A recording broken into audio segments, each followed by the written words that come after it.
फैसलाबाद से Mohammad Ashfaq Mughal. World asthma day. Pakistan society of internal medicine और Faisalabad medical university ने वॉक का इनकाद किया, जिसका मकसद एस्थमा से बचाव हिफाजती इकदाम बारे आगाह करना था। Pakistan society of internal medicine और फैसलाबाद मेडिकल यूनिवर्सिटी के ज़ेर एहतमाम वर्ल्ड एस्थमा डे के हवाले से एक वॉक का इनकाद किया गया, जिसकी क़यादत professor doctor Amir Shaukat, professor doctor Faisal Lodhi, doctor Mohammad Irfan ने की। वॉक में सैकड़ों डॉक्टर्स और मेडिकल स्टूडेंट ने शिरकत की। वॉक वीसी ऑफिस से शुरू होकर लाइट अस्पताल इख्तिताम पजीर रही। वहाँ के इख्तिताम पर पाकिस्तान मेडिकल एसोसिएशन के general secretary doctor Mohammad Irfan ने कहा कि पूरी दुनिया में इस वक्त तकरीबन 26 करोड़ लोग दमा का शिकार हैं। इसकी सबसे बड़ी वजह एलर्जी। दुनिया में हर साल तकरीबन 4.5 लाख अफराद दमे की वजह से मौत के मुंह में चले जाते हैं। दमा एक काबिल इलाज मर्ज है, जिसका इलाज इंतहाई सादा, जिसको अभी दमे का मर्ज लाहक हो। इसे सांस लेने में दुश्वारी, सीने में चींटियों की आवाजें आती हैं और सीने में दबाव महसूस होता है। जिस मरीज में भी ये अलामतें ज़ाहिर हो, इसे चाहिए कि वो अपने करीबी डॉक्टर से रजू करे। इस बीमारी के लिए इनहेलर का इस्तेमाल करे, क्योंकि गोलियों और सिरप से इसका बीमारी का इलाज मुमकिन नहीं होता।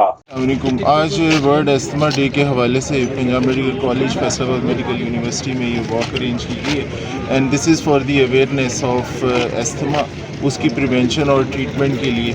और इस वक्त हमारे पास अलाइड हॉस्पिटल 1, 2 और फैसलाबाद टीचिंग हॉस्पिटल में तमाम तरह की सहूलियात मौजूद हैं इस बीमारी से निपटने के लिए। मैं स्पेशली आया हूँ और ये अलाइड हॉस्पिटल के ज़ेर एहतमाम वॉक हो रही है, तो मुझे बड़ी खुशी है कि अवेयरनेस वॉक ये अलाइड वाले कंडक्ट कर रहे हैं। Thank you. Pakistan society of internal medicine, Faisalabad medical university और फैमिली फिजिशियन एसोसिएशन की कोलैबोरेशन से ये वॉक का इनकाद किया जा रहा है। इस बेज़रर बीमारी का इलाज ना किया जाए तो वो मौत के मुंह तक ले जाती है। Professor chancellor doctor Amir Shaukat ने कहा कि आज की वॉक का मकसद लोगों में दमा के मरज के मुतालिक आगाही पैदा करना था। आजकल गंदम की कटाई का सीजन है, इस वजह से लोगों से इल्तमास है कि वो मास्क का इस्तेमाल करें और इन्हें घर की किसी चीज से जैसे कालीन या जानवर से एलर्जी हो तो इसे घर से दूर कर दें। इससे बचाव का वाहिद हल एहतियाती तदाबीर हैं। देखते रहिए GS न्यूज। इस वीडियो को लाइक करें, हमारे चैनल को सब्सक्राइब कर बेल आइकन जरूर प्रेस करें।